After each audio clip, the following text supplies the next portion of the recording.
The asphalt was breathing beneath Carl Jensen's wheels, and he'd been watching it pulse for the last 47 miles. Not the shimmering heat mirage that truckers saw on summer roads. This was February, 23 degrees outside, and the highway was rising and falling like a chest drawing air. Carl had 29 years behind the wheel. He knew the difference between exhaustion, hallucination, and something wrong with reality itself. He'd picked up the load in Amarillo 6 hours ago. Industrial refrigeration units headed to a processing plant outside Albuquerque. Standard cargo, standard route, I-40 west through the Texas Panhandle into New Mexico. The sun had set an hour back, and Carl was making good time, his reefer unit humming its usual monotone, when he first noticed the road texture changing in his headlights. The asphalt looked wet, though it hadn't rained. Then it looked organic, textured like skin. Then it started moving.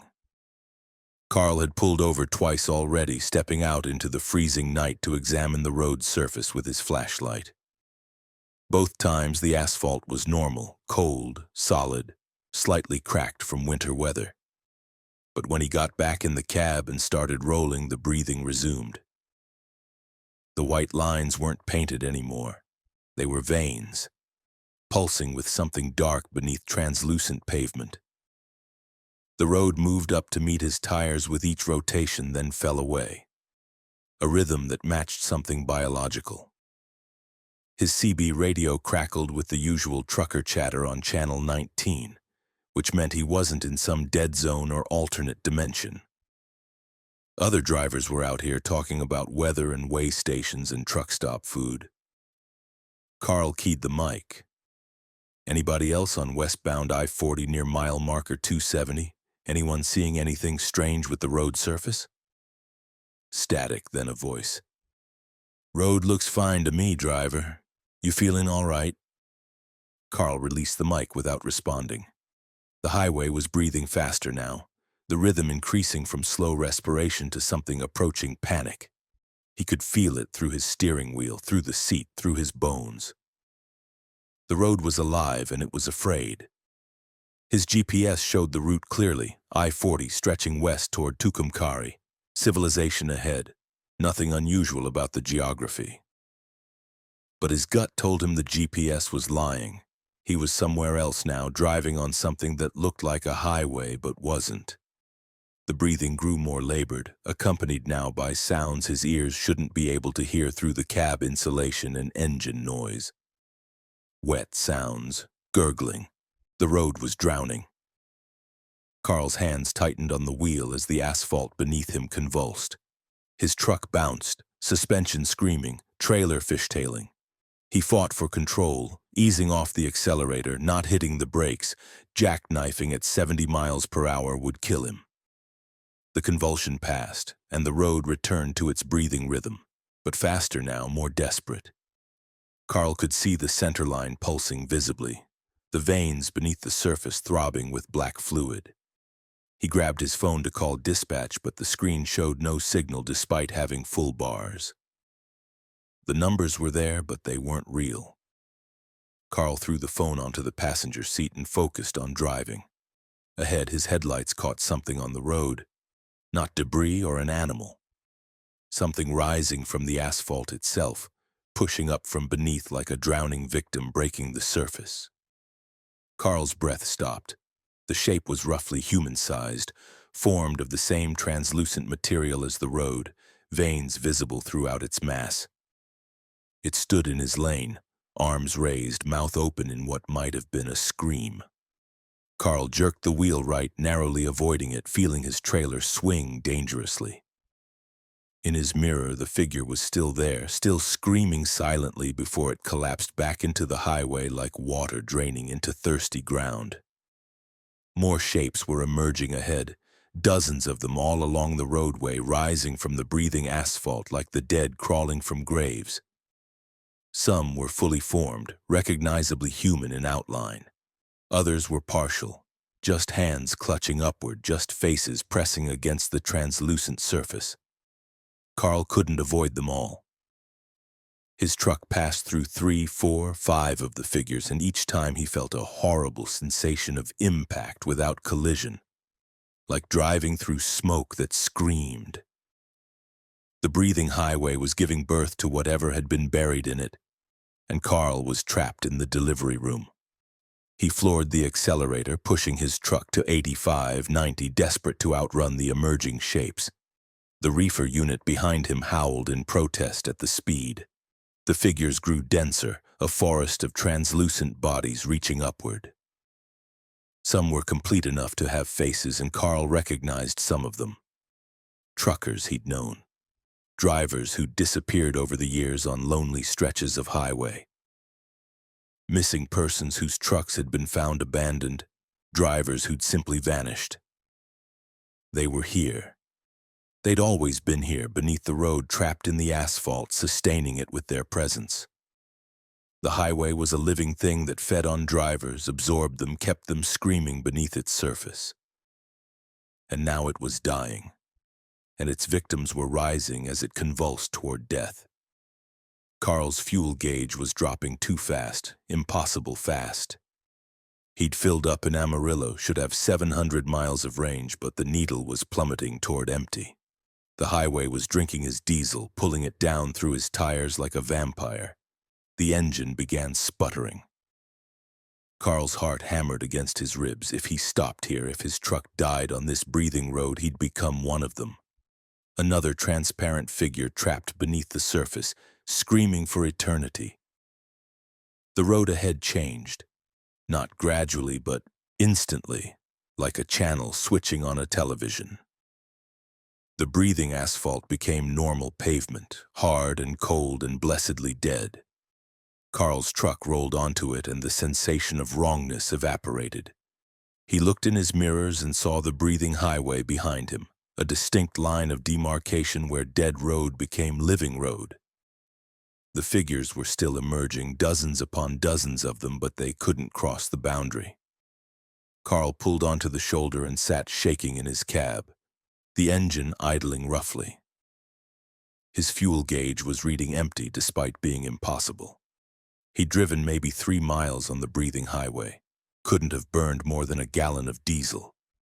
The gauge climbed slowly back to the proper level as he watched, like reality was remembering what it should be. His phone chirped, signal restored, messages downloading, the world returning to normal function. He called dispatch and told them he needed to stop, mechanical issue, would deliver in the morning. They were unhappy but agreed. Carl drove to the next truck stop and parked, but he didn't sleep.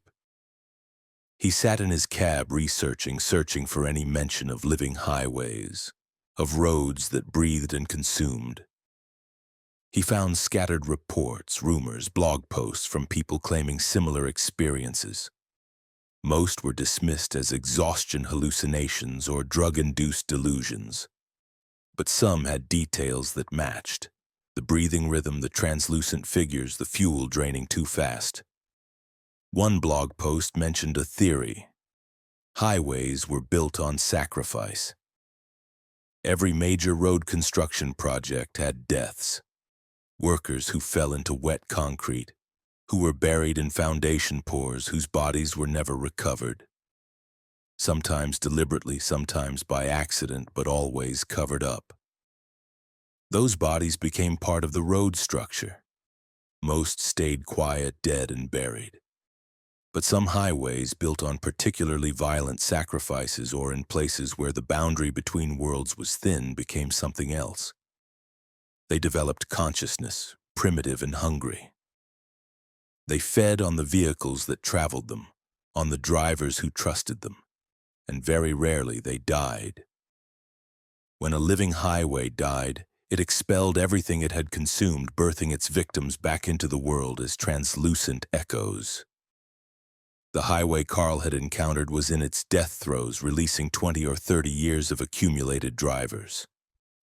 By morning it would be dead, just normal asphalt again, and anyone who drove that stretch would never know what had been there. Carl delivered his cargo the next morning and drove back east, deliberately taking I-25 north to Denver rather than returning via I-40. He told himself it was for better fuel prices, for easier traffic. But he knew the truth. He was afraid of what he'd find on that stretch of highway. Afraid the breathing would have stopped, afraid it wouldn't have. 3 weeks later, Carl saw a news report. Maintenance crews on I-40 in eastern New Mexico had found anomalous wear patterns on a 15-mile stretch of highway near mile marker 270. The asphalt was deteriorating faster than surrounding sections, developing strange discoloration and unusual texture. Testing showed the material composition was wrong, as if the asphalt had been mixed with organic compounds that had now decomposed. The state was planning to repave the entire section. Carl thought about the transparent figures, the trapped truckers he'd recognized. Were they free now? Had the highway's death released them? Or had it just expelled their echoes while their actual souls remained imprisoned in the material? He didn't know. Nobody knew. The highway was being ground up and replaced, and whatever secrets it held would be mixed into recycled aggregate and scattered across a dozen construction projects. He still drives, still hauls loads across the country. But Carl pays attention now to the roads beneath his wheels. He watches for textures that seem organic, for rhythms that match breathing, for the subtle signs that a highway might be more than just engineered material. He started keeping a list of strange stretches, sections where his truck feels wrong, where other drivers report unusual experiences. The list is longer than he wants to admit. Most highways are dead, he tells himself. Just asphalt and concrete and aggregate, nothing more. But some are alive and some are dying, and Carl Jensen drives them all, never quite knowing which category he's in until it's too late to turn back. He watches his fuel gauge obsessively now, watches his mirrors, listens to the road beneath his tires. Because he knows the truth that most drivers never learn. The highway system is not just infrastructure. It's an organism vast and mostly dormant, fed by the vehicles that travel it and the drivers who disappear into it. Most sections will never wake up, but some already have and more will follow. Carl drives carefully now. He takes more breaks, refuses certain loads on certain routes. His dispatcher thinks he's getting too cautious in his old age, losing his edge. Carl doesn't correct that assumption.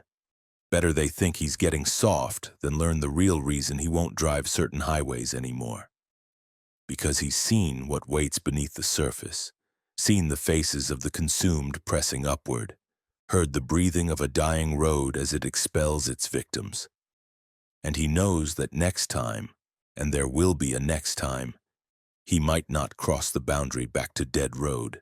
He might become one of the transparent figures trapped forever beneath the asphalt, screaming silently as tires roll overhead year after year until the highway finally dies and releases him as nothing more than an echo. The road gives and the road takes away. Carl Jensen learned that truth on a February night in New Mexico, and he'll carry that knowledge until his last mile. He just hopes that final mile happens on a dead stretch of highway, solid and cold and mercifully inanimate.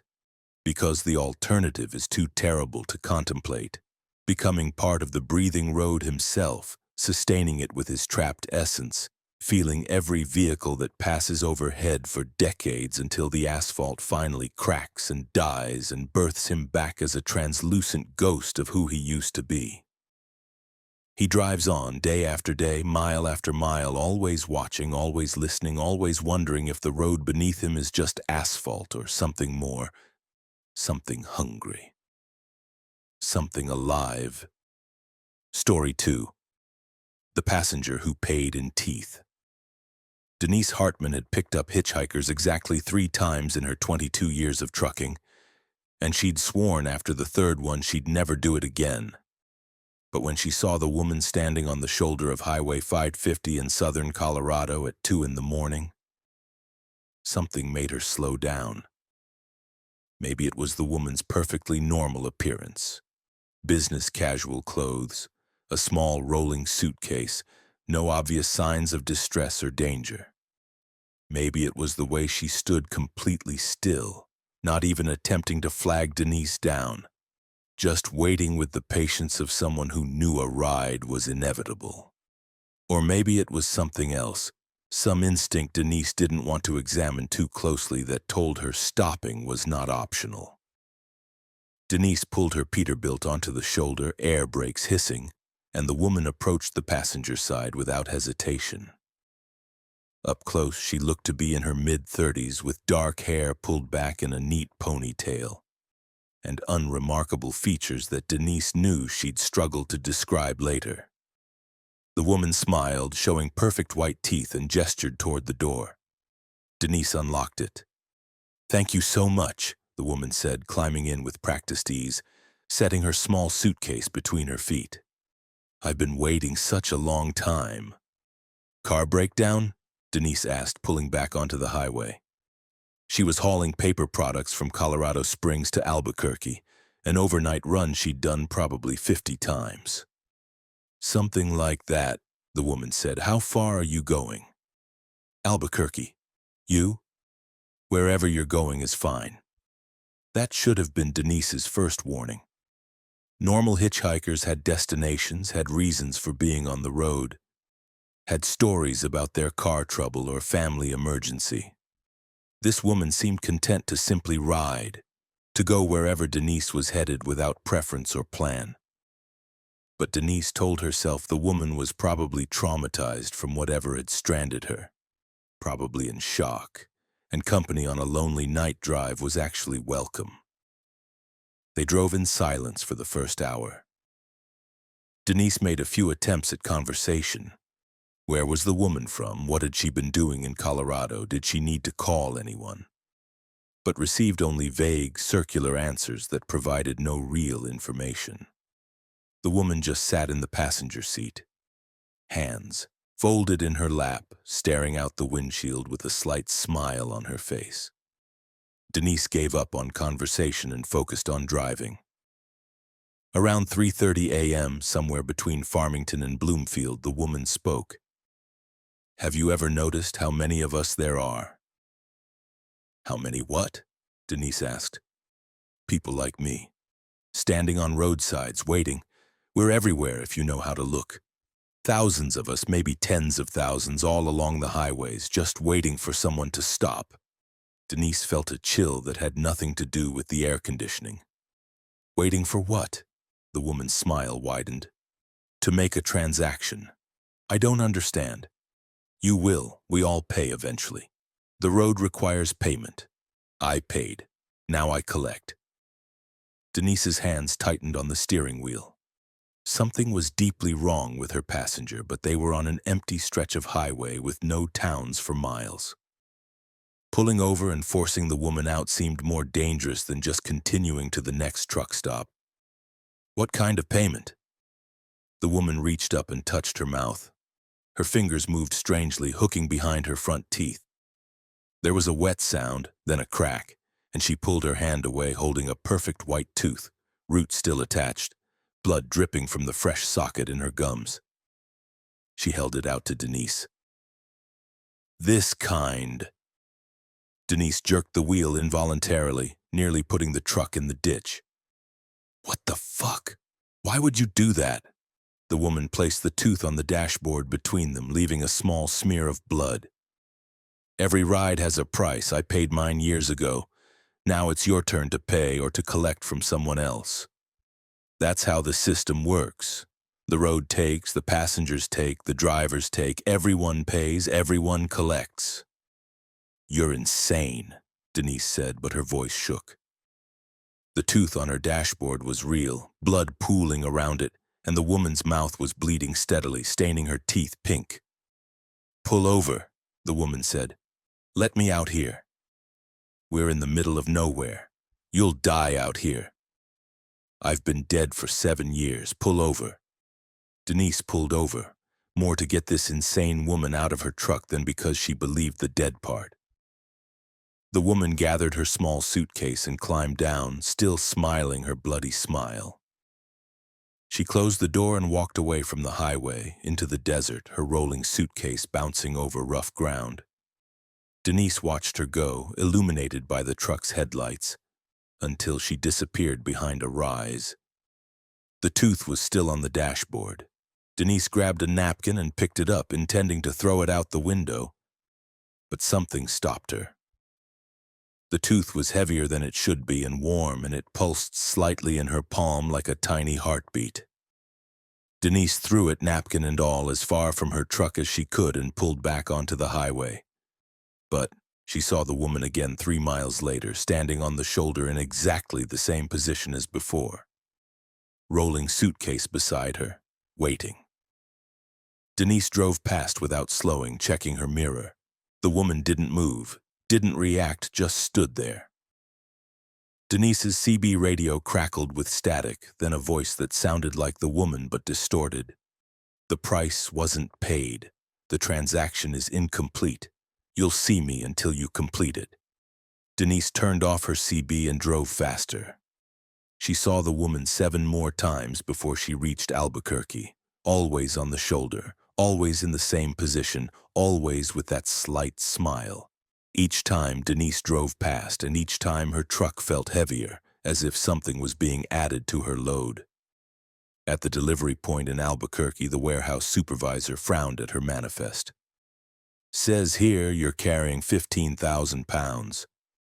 My scale says you're at 32,000. You got undocumented cargo?" Denise's blood ran cold. "That's impossible. I picked up an empty trailer and loaded exactly what's on the manifest." "Well, something's adding weight. Pop your trailer. Let's take a look." They opened the trailer doors and Denise saw her cargo of paper products stacked normally, properly secured, exactly as she'd loaded it.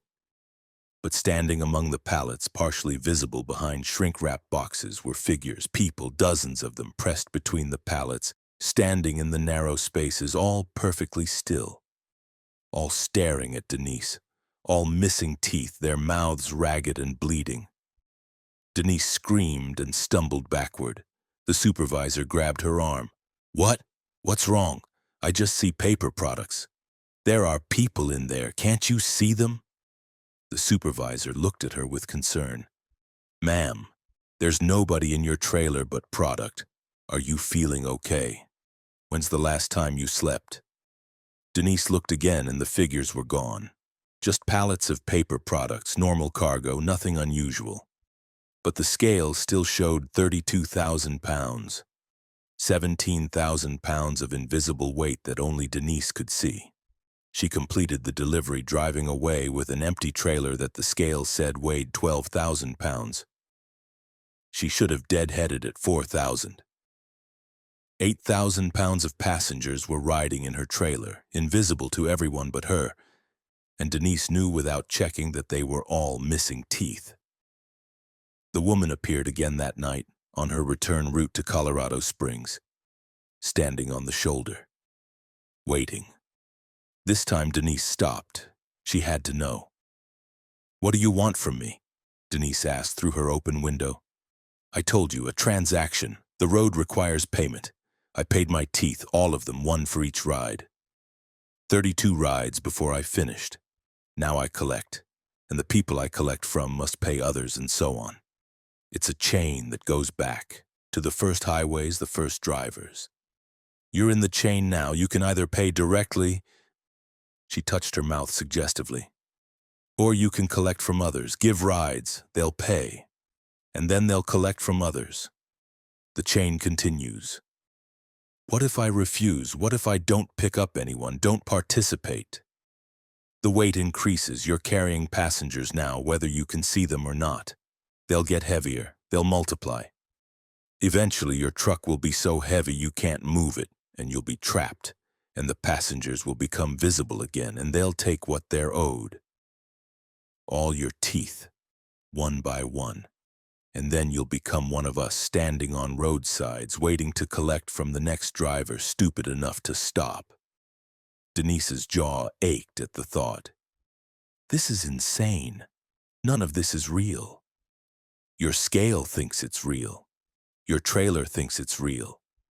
How long before your truck's suspension collapses under the weight of passengers nobody else can see? How long before your engine can't move the load? Days? Hours? Denise had no answer. She could feel the weight behind her, feel her truck straining even sitting still. The woman was right. The passengers were real enough to affect physical reality, even if only Denise could perceive them directly. "How many rides?" Denise asked. "How many people do I have to collect from before this ends?" 32. Same as me. Same as everyone in the chain. 32 teeth. 32 rides. 32 people who'll pay you one tooth each, and then they'll join the chain, collecting from others. It's exponential. Growing. Soon every driver on every highway will be part of it. The road's appetite is infinite.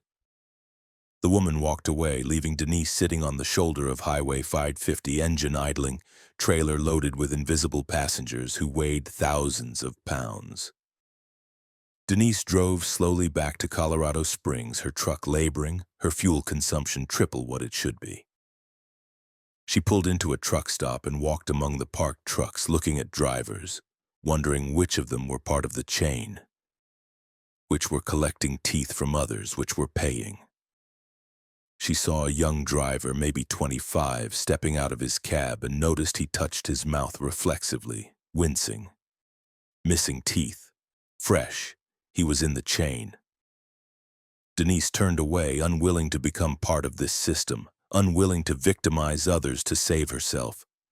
But the weight in her trailer grew heavier. By morning, her truck wouldn't start. The engine turned over but wouldn't engage, as if the load was too great.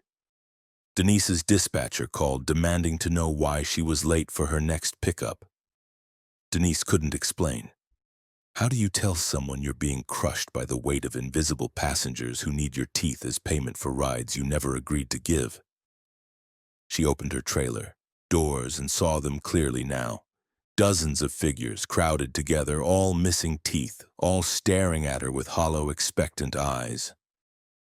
They were becoming solid, becoming real, manifesting from whatever space they'd occupied into physical reality. Soon everyone would be able to see them, and Denise would have no way to explain their presence. She'd be investigated, questioned, possibly institutionalized, or she could pay. 32 teeth, 32 rides. She could become a collector, perpetuating the chain, spreading it to others. She'd be free of the weight, but she'd be damning 32 other people to the same choice. Denise stood at the rear of her trailer, facing the passengers, feeling her jaw ache in anticipation. The woman appeared beside her, suddenly present, smiling her ruined smile. "Choose quickly," the woman said. "They're getting impatient, and the chain must continue. The road is hungry, and its hunger only grows."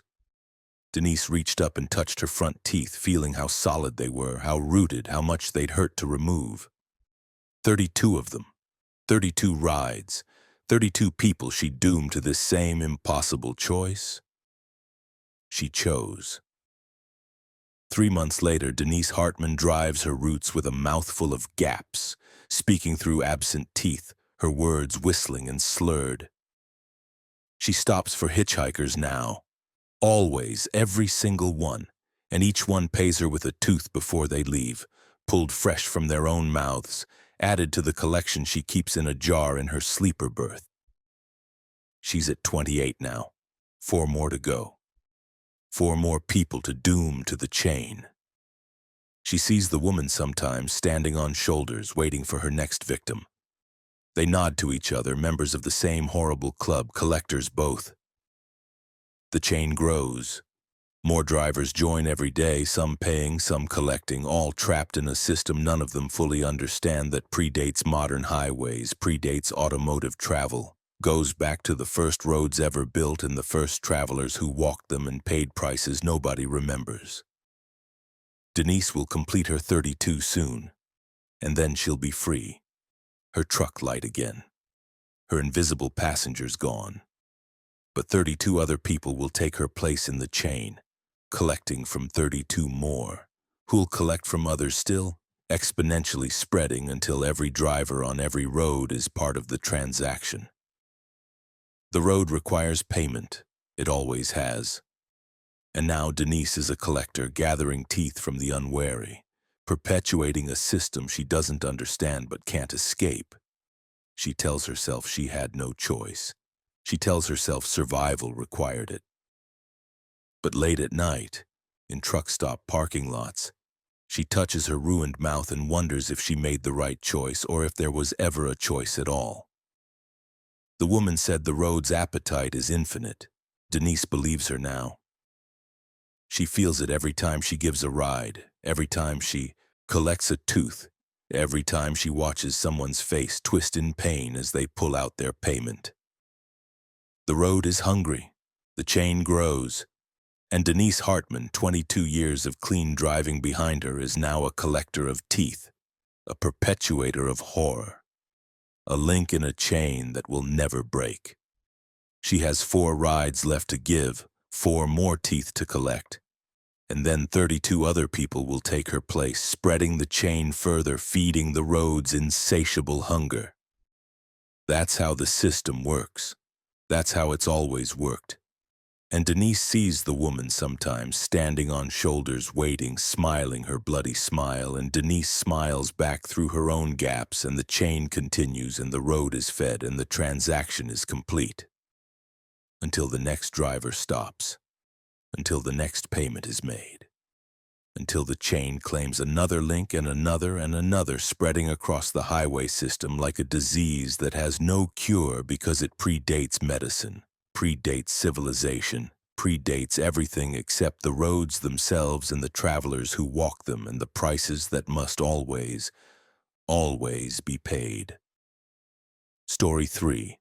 The Backwards Rest Area. Vincent Ramirez noticed the rest area was listed backwards on every sign, era tser instead of rest area, but he needed to stop, his hours of service log demanding a 30-minute break before he could legally continue. It was 4 in the afternoon on I-84 in eastern Oregon, empty high desert country where rest areas were sparse and skipping one meant another 100 miles before options. Vincent had been driving for 16 years, had stopped at thousands of rest areas, and a misprinted sign didn't concern him enough to keep driving. The rest area looked normal as he pulled in. Picnic tables, restrooms, vending machines, informational signs about local wildlife. 3 other trucks were parked in the designated big rig spaces, and Vincent chose a spot at the far end, setting his air brakes and shutting down his engine. He was hauling electronics from Portland to Salt Lake City, a valuable load but not particularly interesting, and he planned to use his 30-minute break to eat lunch and check his messages. The moment Vincent stepped out of his cab, he felt wrong. The air temperature was identical to what it had been on the highway. Mid-50s, typical for October. But it felt reversed somehow, like breathing cold air that warmed as it entered his lungs instead of cooling. The sunlight came from the right direction, west, descending toward evening, but shadows fell wrong, pointing east as if cast by a sun rising instead of setting. Vincent walked toward the restrooms, his boots crunching on gravel that sounded hollow, like walking on broken eggshells. The other 3 trucks sat silent, no drivers visible, no movement. Vincent tried to read the lettering on the nearest truck, but found the company name was backwards, mirror-written, incomprehensible. He reached out to touch the truck's trailer, and his hand passed through the surface like it was made of projection instead of metal. His heart rate spiked. Vincent jerked his hand back and stared at the truck. It looked solid, cast shadows, appeared completely real.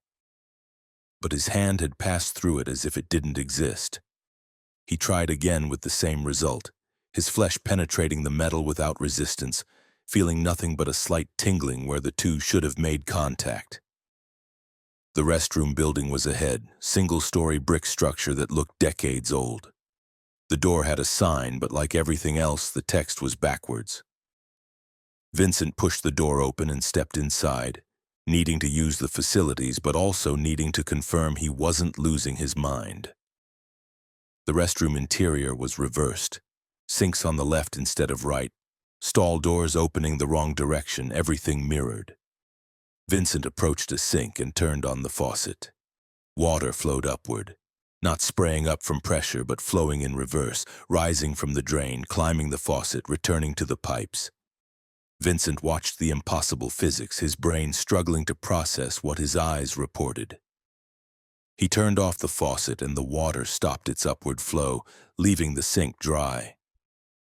He turned it on again and water climbed from the drain, defying gravity, obeying some other force Vincent had no name for. He stumbled out of the restroom and back toward his truck, needing to leave this place immediately. Break or no break, legal requirements be damned.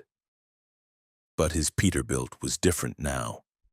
The company name on the door was backwards, mirror written like the other trucks.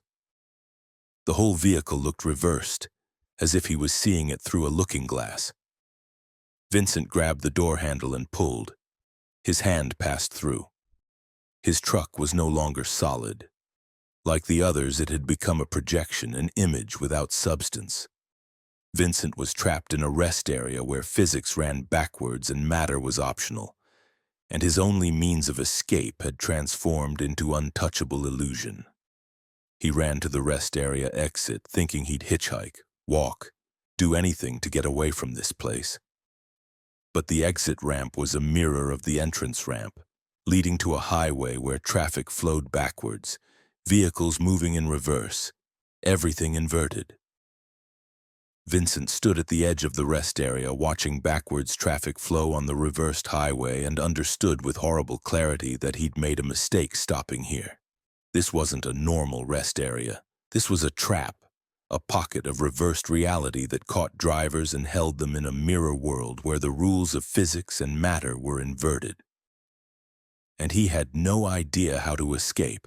He checked his phone. No signal, and worse, the screen text was backwards, unreadable. He tried his CB radio, but the frequencies were inverted, playing communications in reverse, voices speaking backwards, saying things that wouldn't make sense even if he could translate them. Vincent was alone in this reversed rest area, separated from normal reality by whatever boundary he'd crossed when he entered. The other 3 trucks began to move. Not driving, but shuffling, sliding across the pavement without engine noise or driver action. They converged on Vincent's position, surrounding him, and from their cabs emerged figures that might have been human once but were now something else. They walked backwards, joints bending in wrong directions, faces reversed so that features were inside out, eyes seeing inward, mouths opening into their skulls, noses retreating into their faces. The reversed drivers circled Vincent, examining him with inverted eyes. One of them spoke, voice running backwards, words emerging before they were spoken. Woi play ot wo wonk to nod el, ut depat ero el. Vincent's brain struggled to process the backward speech, to reverse it mentally. We were trapped too. We don't know how to help you. That's what the reversed driver had said.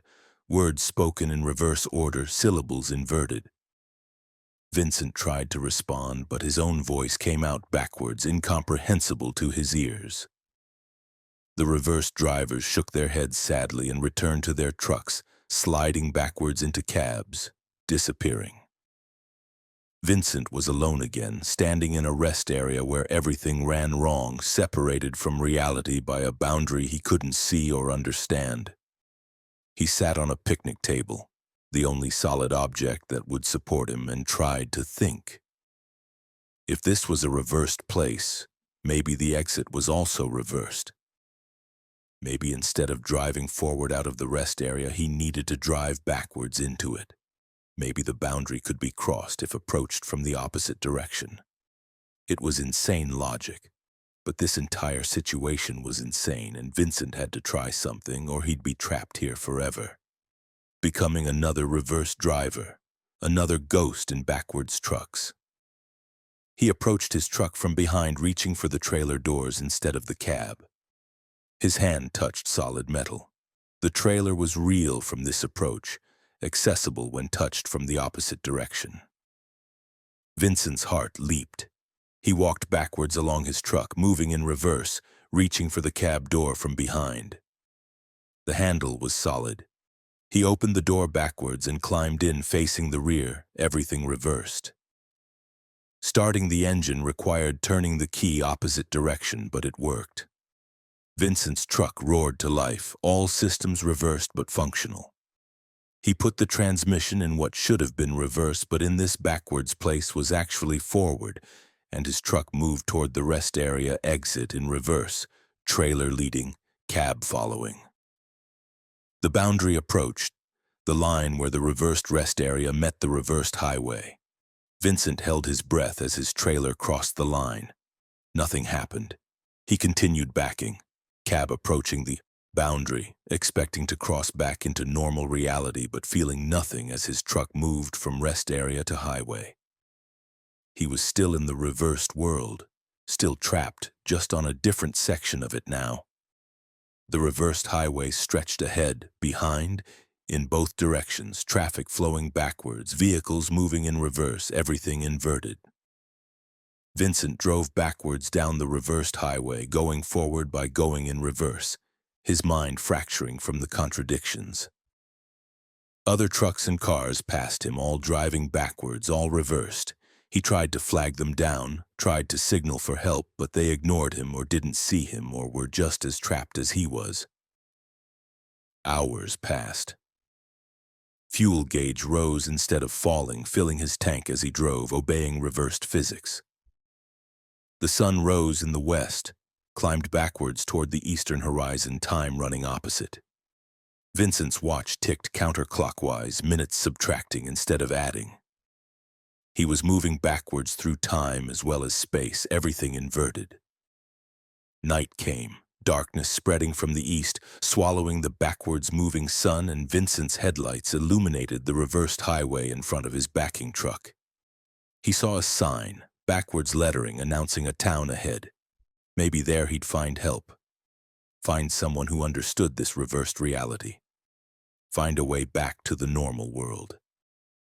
The town was called AI-Pot in backwards letters, Topia when reversed, and Vincent backed into it, driving in reverse through streets where people walked backwards, where rain fell upward, where smoke descended from the sky into chimneys.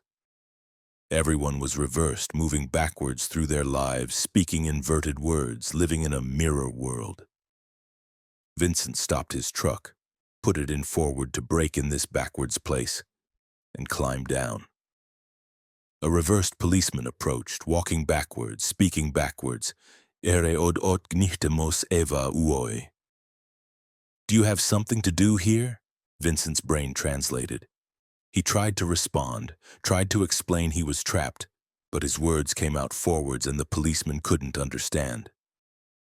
They stared at each other, separated by more than language, separated by entire dimensions of reversed reality, unable to communicate.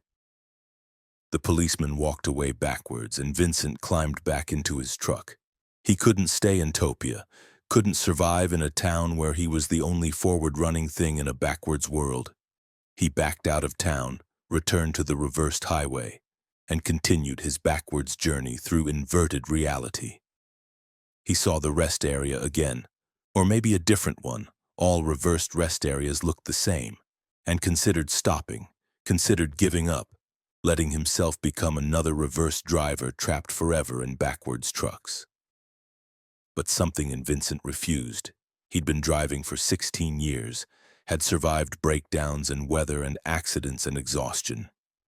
He wouldn't let a reversed rest area defeat him. He drove backwards for what felt like days, but was probably hours. Time was unreliable in the reversed world, until he saw something different. A rest area that wasn't backwards. A sign that read rest area in proper forward letters. The boundary between reversed and normal visible as a shimmer in the air, a distortion that marked where physics flipped. Vincent accelerated backwards toward the boundary, truck moving in reverse at 70 miles per hour, trailer leading, cab following, everything inverted. He hit the shimmer and felt reality twist, felt his truck flip from backwards to forwards, felt physics reassert normal rules. His truck was suddenly moving forward at 70 miles per hour, having crossed the boundary, and Vincent slammed the brakes, struggling to control a vehicle that had just reversed its momentum. He skidded onto the shoulder of I-84, normal highway, normal traffic, normal reality. His truck was forward-facing again, solid again, properly oriented. Vincent sat shaking in his cab, unable to believe he'd escaped. He checked his watch, running clockwise again, showing the correct time. Only 45 minutes after he'd entered the backwards rest area, though it had felt like days. He called his dispatcher, reported mechanical issues, and took the rest of the day off.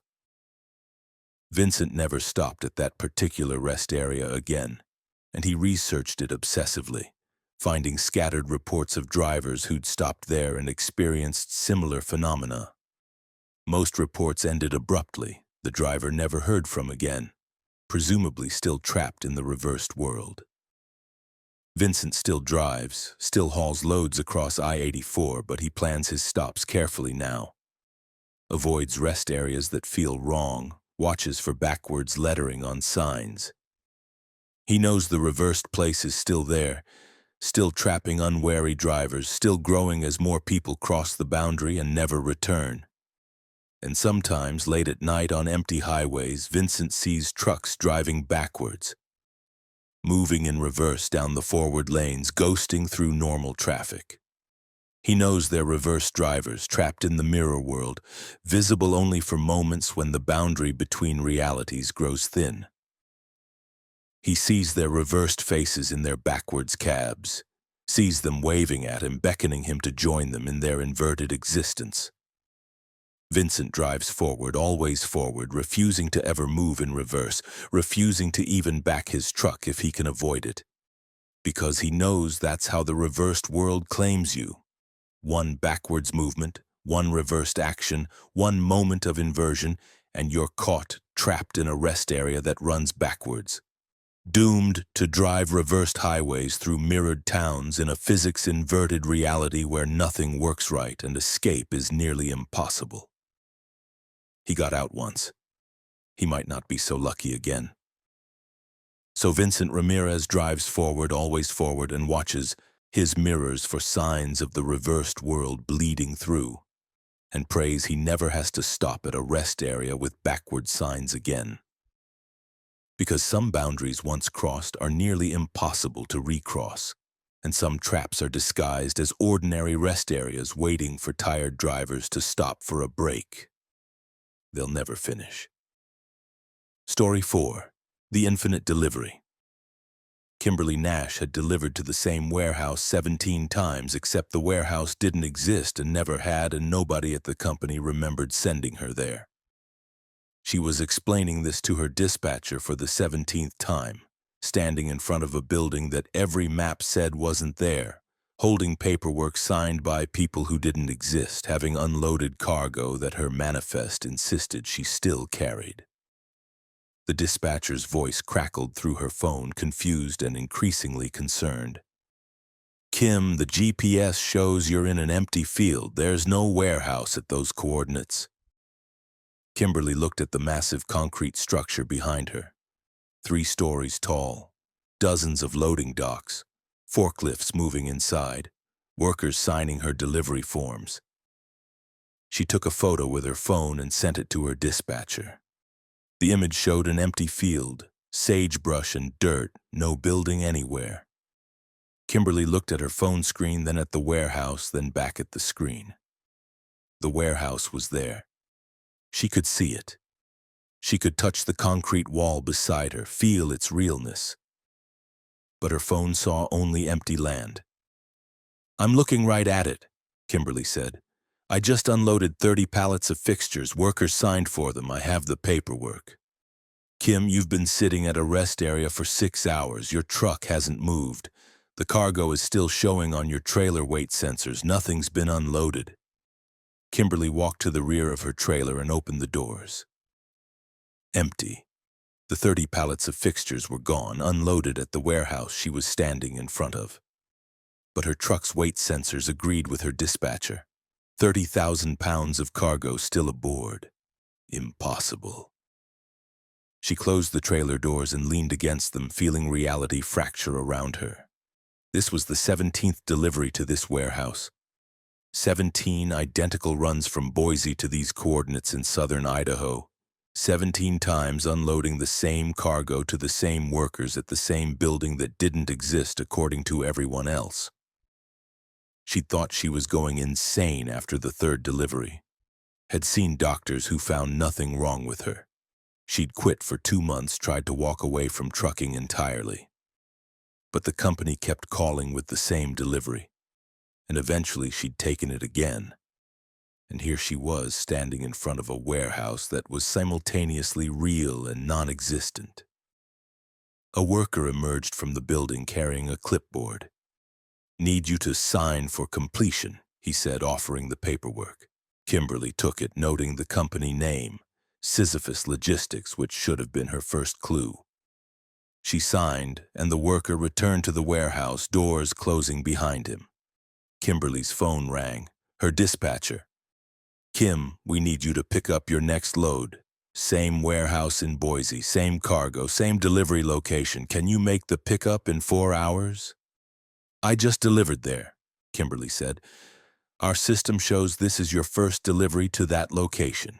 You picked up in Boise yesterday at 1400 hours. We're tracking you at a rest area off I-84, and you need to deliver to coordinates showing an empty field. Are you okay? Do you need us to send someone?" Kimberly wanted to scream. Instead, she got in her truck and drove back to Boise, back to the warehouse where she'd loaded this cargo yesterday, and would load it again today, and would load it 17 more times, trapped in a cycle she couldn't break. The Boise warehouse existed in everyone's reality. Legitimate business, proper address, normal operations. She loaded the same 30 pallets of fixtures, signed the same paperwork, and drove the same route to the Phantom warehouse in southern Idaho.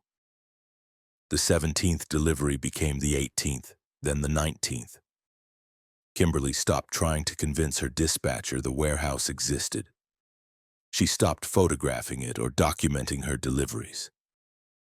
She just drove the route, unloaded the cargo, collected the signatures, and returned to Boise for the next load. Each complete cycle took 2 days. She was running the same delivery every 48 hours, trapped in a loop that everyone else perceived as her first time making the run. On the 23rd delivery, Kimberly decided to break the pattern. Instead of leaving after unloading, she followed the workers into the warehouse. The interior was vast, filled with the fixtures she'd been delivering. Thousands of pallets stacked in endless rows. Every fixture was identical, same model number, same packaging. Kimberly walked between the rows, counting pallets, estimating volume. The warehouse contained at least 10,000 pallets. At 30 per delivery, that represented over 300 deliveries. She'd made 23. How many more were required? A supervisor approached. "Can I help you, ma'am?" "How long have you been receiving these fixtures?" The supervisor checked a tablet. "According to our records, about 18 months. Steady deliveries, very reliable." 18 months, twice weekly deliveries. That was over 150 deliveries. Kimberly had made 23. The mathematics didn't work, couldn't work. She was simultaneously at the beginning of the delivery cycle and deep into it, existing in multiple time streams, each run layering on previous runs that hadn't happened yet or had happened long ago. "What do you do with all these fixtures?" Kimberly asked. The supervisor looked, confused. "We store them, that's what we do. We receive, we store, we keep receiving." "But don't you ship them out? Don't they go somewhere?" "No, we just store. That's the contract. Receive and store indefinitely." Kimberly left the warehouse feeling sick. She was caught in an infinite delivery loop, hauling cargo to a warehouse that existed only for her, delivering fixtures that would never be used, signing paperwork that proved she'd completed runs nobody else remembered. And it would never end. She'd make this delivery forever, trapped in a cycle designed for some purpose she couldn't fathom. She tried refusing the next pickup. Her dispatcher was confused but assigned the load to another driver. Kimberly went home, tried to resume normal life. But 3 days later, she found herself in her truck driving to the Boise warehouse, loading the 30 pallets, delivering them to the Phantom warehouse in southern Idaho. She'd driven the route without deciding to, without consciously choosing it, as if her body was on autopilot, compelled to complete the delivery.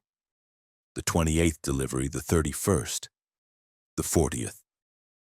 Kimberly was aging faster than she should, burning through months and weeks, her calendar and everyone else's calendar falling out of sync. Her dispatcher kept saying this was her first delivery to this location, but Kimberly's logbook showed dozens of identical runs.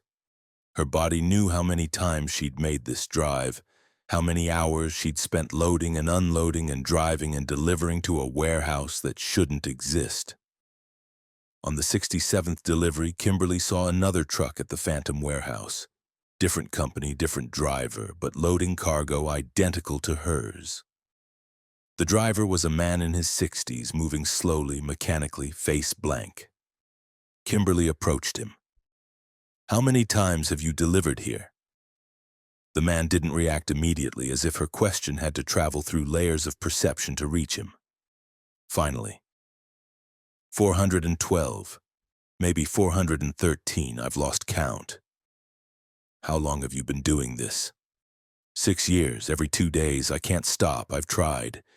It always brings me back. Kimberly felt horror crystallize in her chest. 6 years.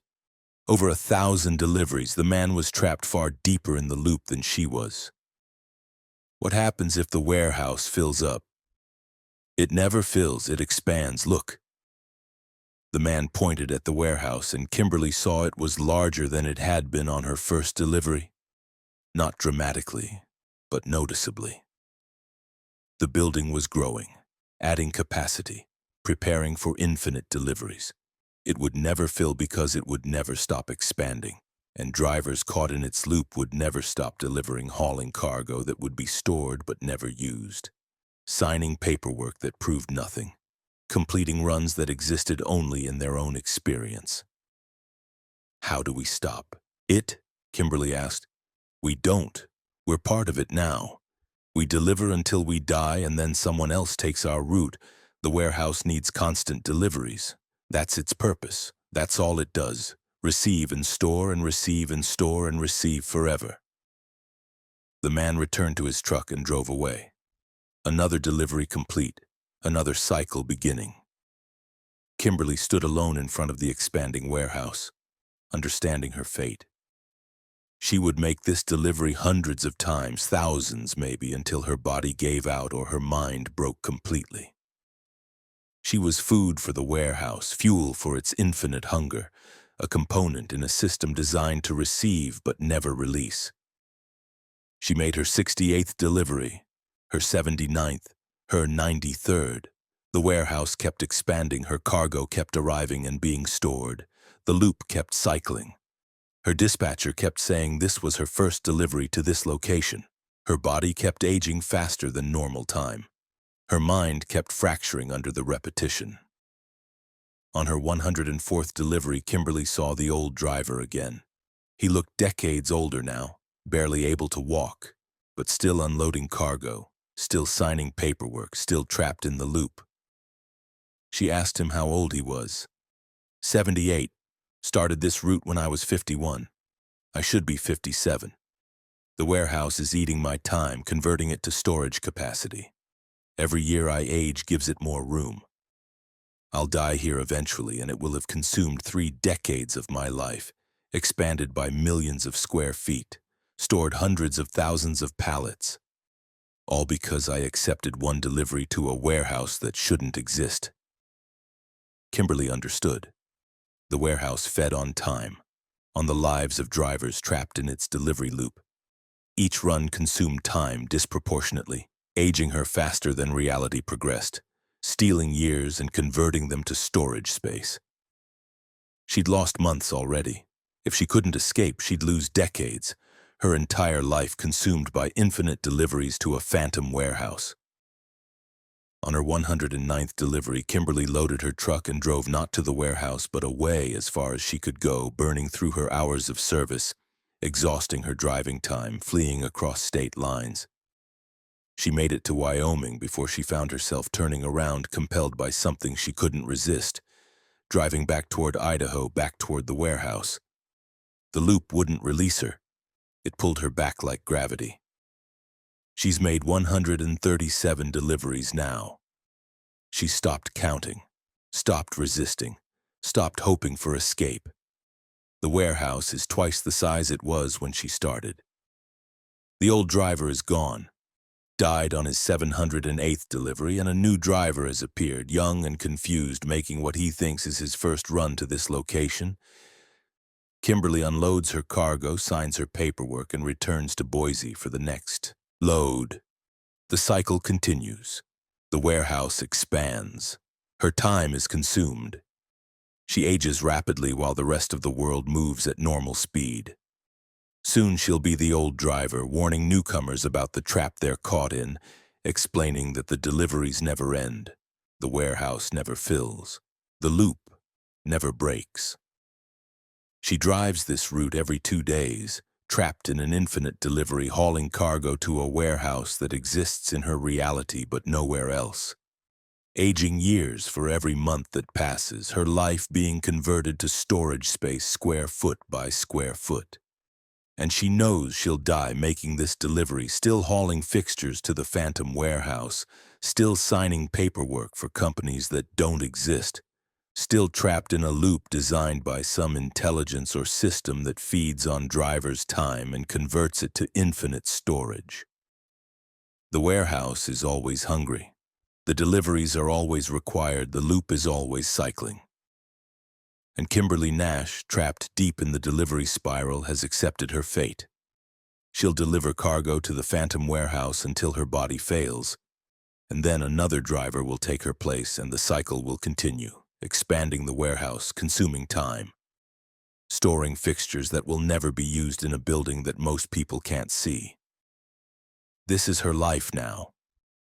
This is her eternity. This is the infinite delivery, and she is its prisoner, forever. Story 5.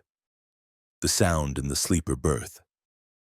Gregory Morrison heard the breathing in his sleeper berth at exactly 2:47 a.m., and he'd been hearing it every night for 16 nights, synchronized to the moment he woke from shallow sleep in truck stops across 8 states. The breathing wasn't his own. He'd confirmed that by holding his breath, by pressing his hand to his chest to feel his own respiration while the other breathing continued, independent, originating from somewhere behind the thin curtain separating his sleeping area from the cab. Gregory had been driving for 24 years, had slept in his truck thousands of nights, and knew every sound his Kenworth made, every mechanical click, every settling groan, every vibration from the refrigeration unit. This breathing was none of those things. It was organic, wet, labored, as if something severely injured was dying slowly in the space where he slept. The first night in a truck stop outside Memphis, Gregory had searched every inch of his sleeper berth, convinced an animal had somehow gotten inside. He'd found nothing. The second night in Little Rock, he dismantled part of the interior paneling, looking for gaps where something might hide. Nothing. The third night in Oklahoma City, he'd taken the truck to a shop and had mechanics examine the entire sleeper berth, insulation, ductwork, everything. They found nothing wrong, told him he was probably hearing wind noise or his refrigeration unit. But Gregory knew mechanical sounds from biological ones. This was breathing, irregular, pained, human or near human, and it was getting louder. Each night the volume increased slightly, barely perceptible but cumulative. On night 16, in a truck stop outside Denver, the breathing was loud enough that Gregory thought surely other drivers must hear it. must complain about the noise coming from his truck. But when he asked neighbors in adjacent parking spots, they looked at him strangely and said they heard nothing. Gregory lay in his sleeper berth, 2:47 a.m., listening to the breathing that only he could hear. It was directly behind his head, separated from him by maybe 6 inches and a thin fabric curtain. He'd stopped trying to find its source. Now he just listened, trying to discern patterns, trying to understand what was breathing in his truck. The breathing changed, faster now, agitated, as if whatever made the sound was disturbed by Gregory's attention. He heard movement, fabric rustling, weight shifting, and the breathing became a wheeze, then a gasp. Gregory lay frozen, afraid to move, afraid to pull back the curtain and see what was there, despite knowing from his previous investigations that nothing would be visible. Then it spoke.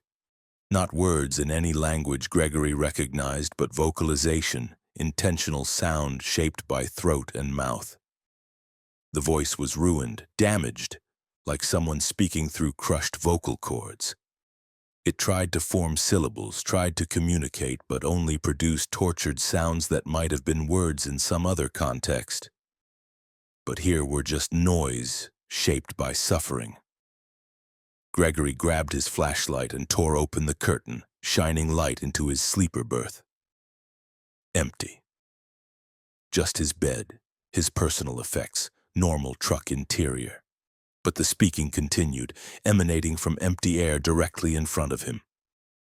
Gregory reached out and his hand passed through cold space where the voice originated. The temperature there was wrong, 15 or 20 degrees colder than surrounding air. A pocket of localized cold where something invisible struggled to communicate. The voice gave up trying to form words and returned to labored breathing. Gregory sat on his bed, flashlight illuminating nothing, listening to an invisible presence breathing and occasionally attempting speech in his sleeper berth.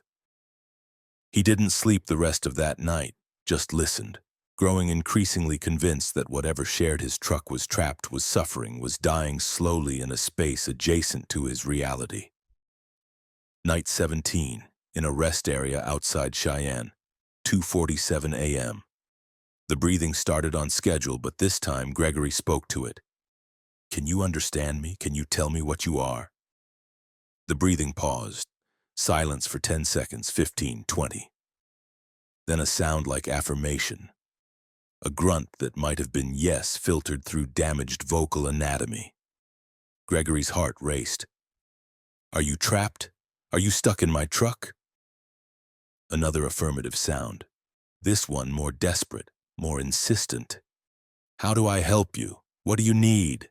The voice tried again to form words, straining, pushing sounds through whatever mouth it had. Gregory leaned close to the cold spot, listening intently. Syllables emerged, tortured and broken. Driver before. Driver before. The thing was saying driver before. Gregory felt cold understanding spread through his chest. This truck had a previous owner, a driver who'd sold it to Gregory 18 months ago. That driver's name was Mitchell Crane, and Gregory had never met him. Had bought the truck through a dealership after Mitchell had traded it in. Gregory knew nothing about Mitchell except what the title paperwork revealed. A name, a signature, a transaction. "You're Mitchell Crane? Is that who you are?" The affirmative sound was unmistakable now, desperate, relieved to be identified. "What happened to you? How are you trapped in the truck?" The breathing became more agitated, the voice pushing harder to form words. "Ident. Didn't leave. Stuck. Dying." Gregory pieced it together from the broken speech. Mitchell Crane had been in an accident, something that should have killed him, but instead of dying completely, part of him had remained trapped in the truck, existing in some adjacent dimension, suffering for months or years, unable to fully die or fully leave. And now Gregory owned the truck, inherited Mitchell's ghost or echo or whatever remained of him after the accident that should have been fatal. When did this happen? When was the accident? The voice managed a clearer phrase this time. 2 years ago. 2 years. Mitchell Crane had been trapped in this truck for 2 years, existing as an invisible presence, breathing and occasionally trying to communicate, dying incrementally in a space between life and death. The accident must have occurred while he owned the truck, and whatever force or circumstance should have released his consciousness at death had instead locked it inside the vehicle, binding it to the sleeper berth where he'd spent countless nights. Gregory called the dealership the next morning, demanded information about Mitchell Crane. The salesman was reluctant but eventually admitted that Mitchell had been in a severe accident about 2 years ago, had survived but was reportedly never the same, had sold the truck and quit driving and hadn't been heard from since. No, they didn't have contact information. No, they didn't know where Mitchell was now. The truck had been fine. No mechanical issues, no reason not to sell it. Gregory tried searching for Mitchell Crane online and found an obituary. Mitchell had died 18 months ago, shortly after selling the truck. Natural causes, the obituary said, which Gregory suspected meant suicide. Mitchell had survived the accident that trapped part of him in the truck, had lived with knowing a piece of himself was locked in his sleeper berth, and had eventually chosen death over continuing that existence. But dying hadn't released the trapped part. It was still there, still breathing, still suffering, abandoned when Mitchell's physical body had stopped. Night 18. Gregory lay in his sleeper berth, separated by a curtain from Mitchell Crane's trapped echo. "Mitchell, I read your obituary. I'm sorry, but you're dead. You should be gone. Why are you still here?" The voice, stronger now that it had been identified and acknowledged. "Can't leave. Tied to truck. Where I died. You died in the hospital, according to the obituary, natural causes. Part of me died here, in accident, stuck, ever since." Gregory understood. Whatever had happened in the accident, it had killed part of Mitchell, not his body, which survived, but some essential component of his consciousness. That piece had remained trapped in the truck while Mitchell's body lived on for months before finally dying. Now Mitchell's body was in a grave somewhere, but his consciousness was divided. Part had moved on to whatever death held, and part remained locked in this sleeper berth, suffering. "How do I release you? What frees you from the truck?" The breathing became a sob, a sound of such profound despair that Gregory felt tears on his own cheeks. "Don't know. Tried. Everything. Can't leave." Gregory drove his route during the day, hauled cargo, made deliveries, functioned professionally. But every night at 2:47 a.m. he woke to Mitchell Crane's breathing. Listened to the trapped consciousness struggle to exist in its prison of cold air and invisible space. Gregory tried everything he could think of, blessed the truck, burned sage, brought in a priest who performed an exorcism that accomplished nothing. Mitchell remained, trapped, suffering, unable to leave. On night 25, Gregory made a decision. If Mitchell was tied to the truck, and the truck couldn't release him, maybe destroying the truck would work. Gregory drove to a salvage yard and explained he wanted to sell his truck for scrap. The yard owner offered a price, and Gregory accepted, watching as his Kenworth was towed away to be dismantled and crushed. That night, sleeping in a hotel room, Gregory woke at 2:47 a.m. to the sound of labored breathing beside his bed.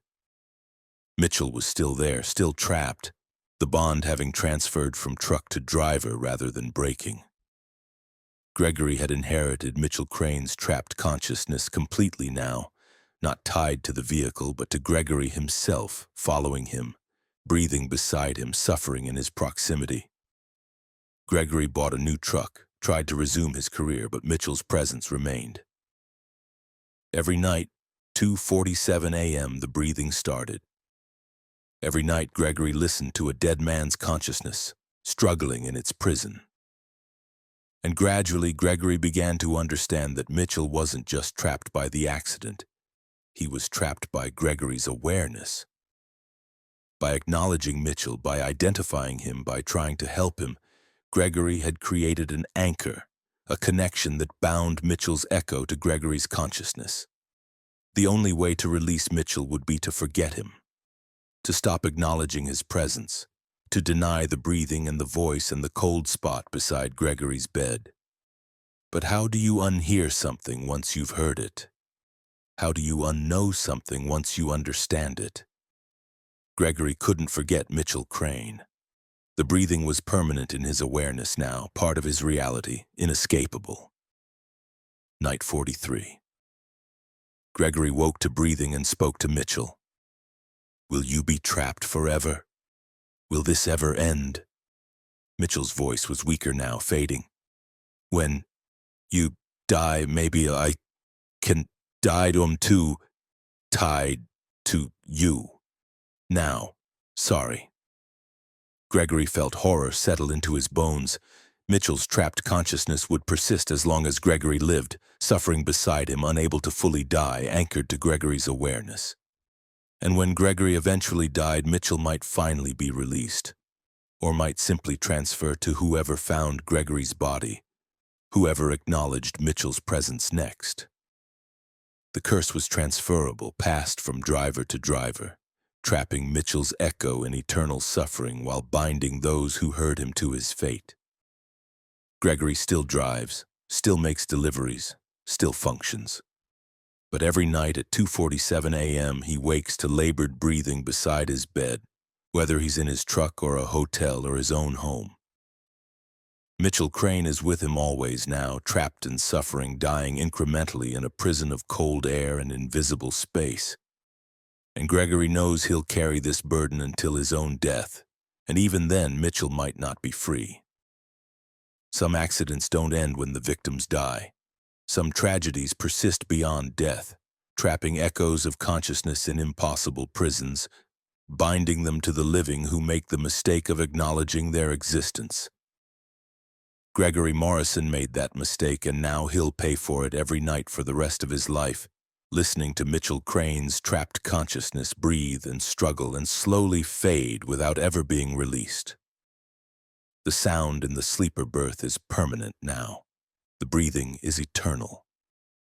And Gregory drives on, carrying his invisible passenger, bound to Mitchell Crane's suffering until death finally separates them. If death even can.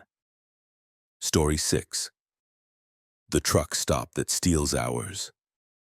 Linda Kowalski realized she'd lost 9 hours somewhere between pulling into the truck stop and walking back to her rig with a cup of coffee.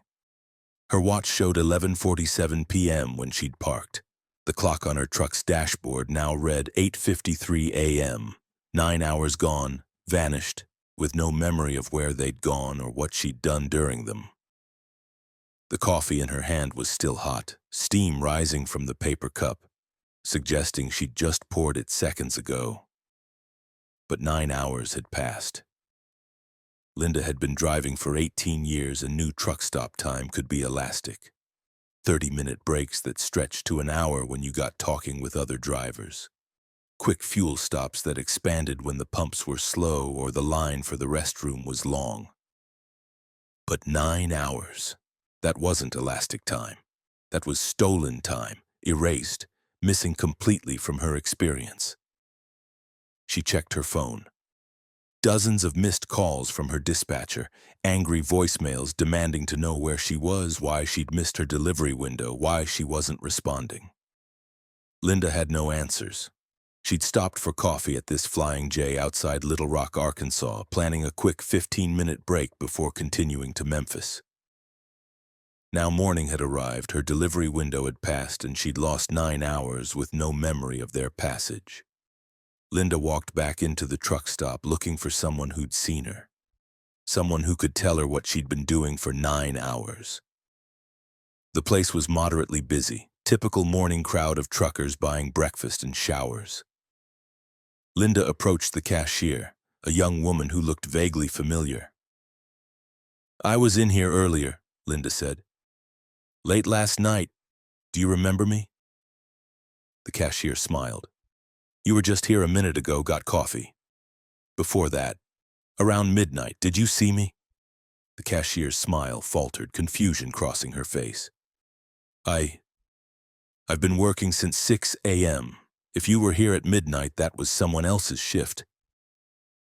But Linda knew this was the same woman who'd been behind the counter when she'd entered at 11:47 p.m. The name tag was identical, Rachel, and the face was definitely the same, just wearing different clothes now. Daytime uniform instead of overnight shift.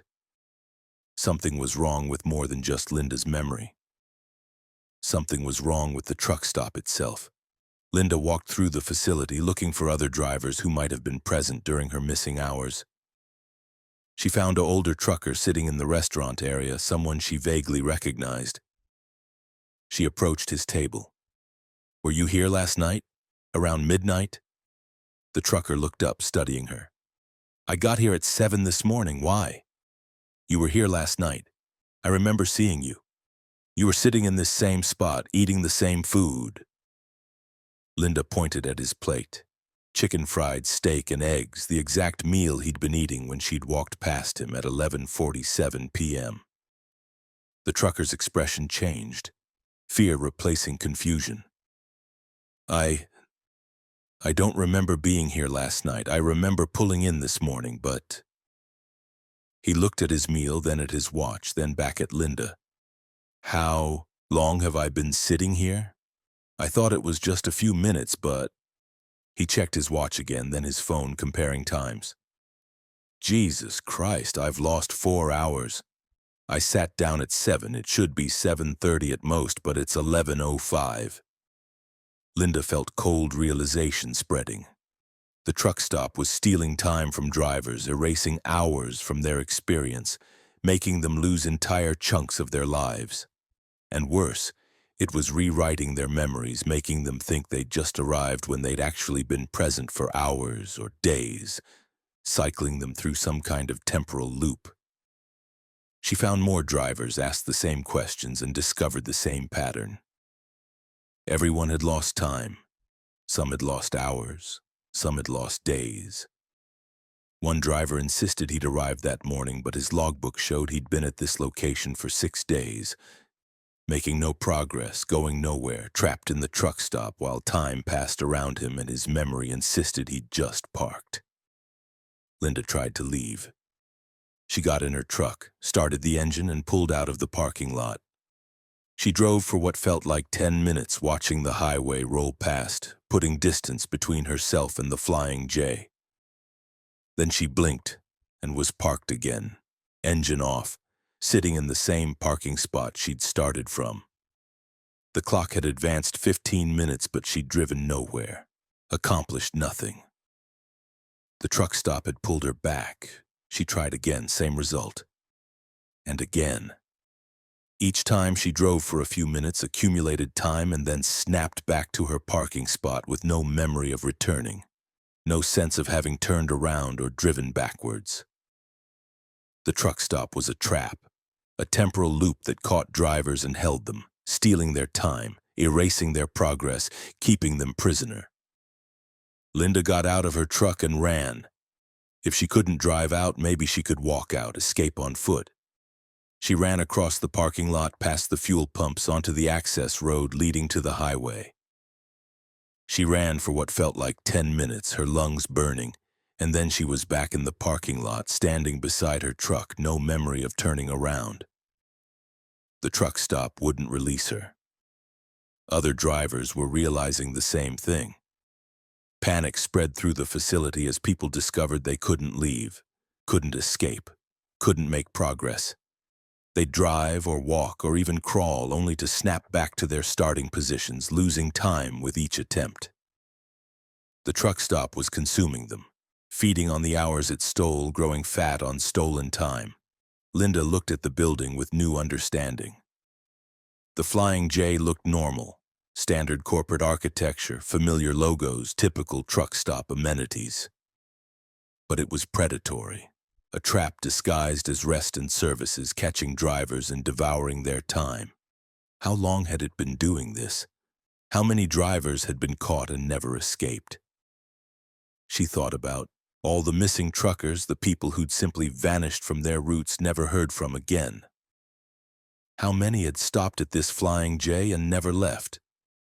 She checked her phone, tried calling for help, but her calls went nowhere. The phone showed signal, showed connected, but every number she dialed just rang endlessly or went straight to voicemail.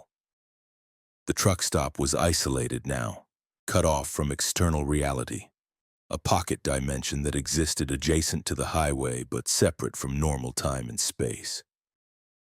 Linda tried to count the drivers trapped with her, but the number kept changing. Sometimes she saw dozens, sometimes just a handful. People appeared and disappeared as the truck stop cycled them through different temporal positions, showing different slices of its trapped population at different moments. Everyone was there simultaneously, but not everyone was visible at once, like a building with more rooms than its exterior should contain. She found the older trucker again, the one who'd lost 4 hours. "We're trapped," she told him. "The truck stop won't let us leave." He nodded, seeming unsurprised. "I've been here before, years ago. I escaped somehow, don't remember how, but it pulled me back. I've been avoiding this Flying J for 6 years, deliberately routing around it. But I ended up here anyway, like it called me, like it wanted me back." "How long were you trapped the first time?" 3 months, or what felt like 3 months. But when I got free, only 2 days had passed outside. Time doesn't work right here. Hours become days, days become hours. You could be trapped for years and emerge to find an hour has passed, or trapped for an hour and emerge to find you've aged decades.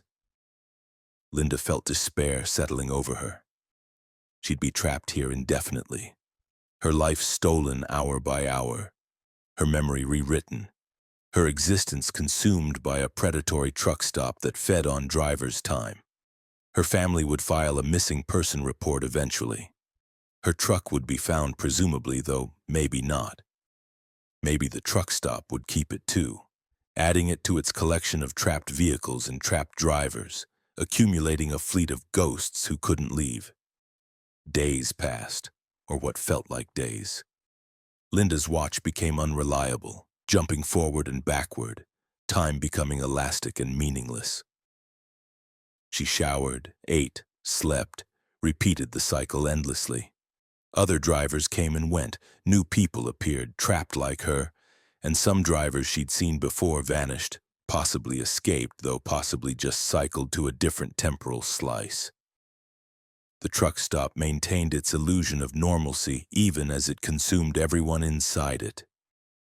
Linda tried every exit, every door, every route out of the facility. All led back to the interior, cycling her through the same spaces endlessly. She tried breaking windows only to find herself standing in the parking lot unharmed. The windows intact. No evidence of her attempt. The truck stop repaired itself or rewrote reality or existed in a state where damage was impossible. On what might have been her 10th day trapped or her 100th, Linda stopped trying to escape. She accepted her fate, accepted that she'd spend the rest of her life in this Flying J outside Little Rock, trapped in a temporal loop, her hours stolen and fed to whatever entity or system operated the truck stop. She got coffee, sat in the restaurant, watched other drivers cycle through their own realization that they were trapped. And then she was pulling out of the parking lot, getting back on the highway, driving toward Memphis like nothing had happened. Her watch showed 5 after midnight. She'd been in the truck stop for 18 minutes. Impossible but true. The trap had released her without explanation, without warning. Linda drove straight through, didn't stop, reached Memphis and made her delivery. She was 3 weeks late according to her dispatcher, though her own timeline insisted only 1 night had passed. Her logbook was corrupted, showing dates that jumped forward and backward incoherently. She couldn't explain what had happened, couldn't make sense of the missing time. She filed a report with the truck stop chain, warning them something was wrong with the Little Rock Flying J. They investigated and found nothing unusual. Security footage showed Linda had parked, entered the building, bought coffee, and left 18 minutes later. No temporal anomalies, no missing time, nothing wrong. But Linda knew better. The footage was lying, or the truck stop was rewriting evidence, covering its tracks. She drives carefully now, plans her routes to avoid that flying J, refuses to stop there under any circumstances. But she sees other drivers emerging from it with confused expressions, checking their watches, trying to account for missing time.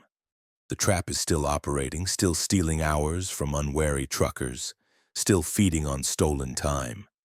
And Linda knows she was lucky to escape, knows most people aren't so fortunate, knows that truck stop has consumed countless drivers who never emerged from its temporal prison. She tells other truckers about it when she can, warns them to avoid that location, explains that some truck stops are predatory. Most don't believe her. They think she's paranoid or had a mental break. But a few understand. A few have experienced similar phenomena at other locations. A few know that the highway system has thin spots where time breaks down and facilities become traps. Linda Kowalski still drives, still hauls cargo, still makes deliveries. But she's careful now. Watches for the signs that a location might be dangerous, might be feeding on driver's time. And she never ever stops at the Flying J outside Little Rock, Arkansas, no matter how desperately she needs fuel or rest or coffee. Because she knows what waits there, knows the trap is still active, still stealing hours from drivers who think they're just taking a quick break. Some stops cost more than money. Some rest areas steal more than time. And once you've been trapped, once you've experienced 9 hours vanishing from your life, you never trust truck stops again. You watch them carefully, suspiciously, knowing that behind the familiar logos and standard amenities, some are predators feeding on drivers, consuming the hours that make up their lives. Linda escaped once. She might not be so lucky next time. So she drives carefully, plans meticulously, and prays she never again pulls into a facility that steals hours and erases memories and traps drivers in temporal loops they can never fully escape. The highway is dangerous in ways most people never realize, and Linda Kowalski knows that truth intimately now. She carries it with her every day, every mile, every time she sees a truck stop and wonders if this one is safe, or if this one is hungry.